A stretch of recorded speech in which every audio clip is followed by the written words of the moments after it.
That is a pretty daggone close match.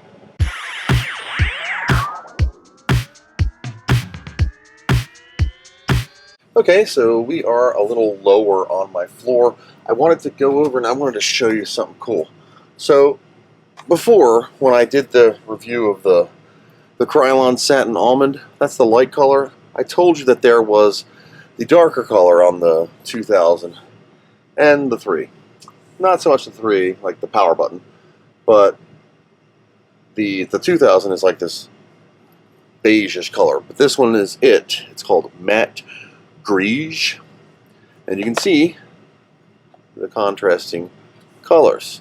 Now, maybe not so much on camera, I'll have to do some color correction, but I wanted to show you something. So, here's the Amiga 2000. You can see the dark. You can clearly see a difference between the dark and the light.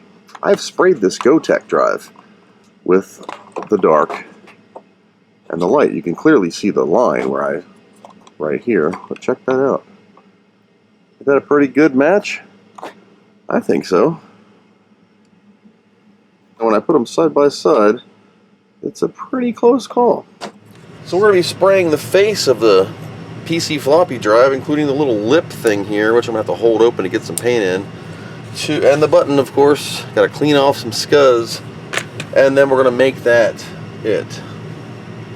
The color, the darker color here, the Matt Greige, we're just going to paint it in this little cardboard box here in my basement. And if that works out well, this 2002 monitor that you see underneath my messy desk here with all of my junk and an old CRT Pirates of the Caribbean television. I'm going to do the 2002 series monitor for the Commodore and get that touched up, because it's got some scuff spots where I've scratched it over the years or scrubbed too hard. That's what we're going to do. Let's get the painting. So first I'm going to get some isopropyl alcohol, 91%, and some cosmetic cotton rounds, and I'm just going to wipe off the surface of the drive just to get any fingerprints, dirt, goobers, just so I have a nice paintable surface to stick to. And you have to be careful that you get all of the cotton off of the thing.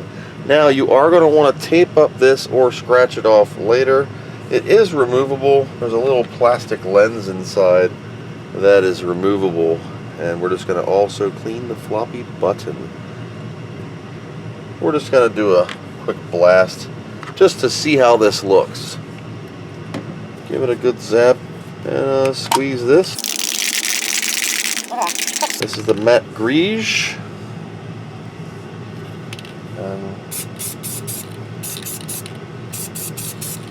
Just a couple small coats, nothing too heavy. Let it sit. The noise you hear in the background is my hot water heater running like mad. I'm just using pliers so I can give it a little zap on the other sides and hold it until it dries. Now, getting it out into the light a little better here. Even though I have two massive lights above me, compared to the white, you can clearly see a difference here. White cap and the button. And you can see that it is darker than the lid. So they're definitely two different shades. It dries pretty quick too. When I did the gotek, I actually laid a piece of drywall paper on the top of it, and simple piece of drywall tape for my junk drawer. I laid it across here and just went, or I laid it across like this and just sprayed it real quick. It's only one coat. I haven't even done a second coat because I wanted to remove it. I don't want to get the screen all goopy, and I do want to put this one in the 2000 so it matches the color. And I'm going to 3D print a small filler piece. I think it's about 6 millimeters. That needs to go as a filler for the 2000. That way we can get that sorted and complete. complete, and I will take the black drive and use that in the external case, which I am also working on. So it looks like coat 1 is just about dry. It is dry to the touch, and I'm just going to open the door ever so slightly, just checking it to make sure it's okay, and it does open. This is still good. I don't want it to make it so tight where it sticks closed, and I actually could put a small piece of paper in there to hold it open ever so slightly, just a little bit so it doesn't stick. This will also help me hold it on a decent angle. So here we go with coat number 2. The button, still dry to the touch, still drying. Try and sit that one up on its pegs. Number 2. And it really, doesn't take much at all. So that is number 2. Number 2.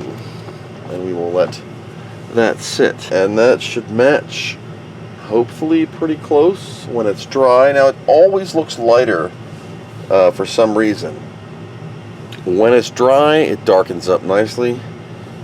And what we'll do is I will grab a button ever so carefully, and we will pan up on the gotek, and the color we're looking to match is the brown right here. And as you can see, that is a pretty daggone close match.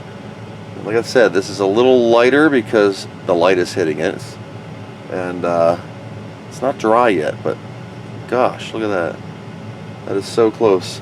So we're just going to let this dry and check back in a bit.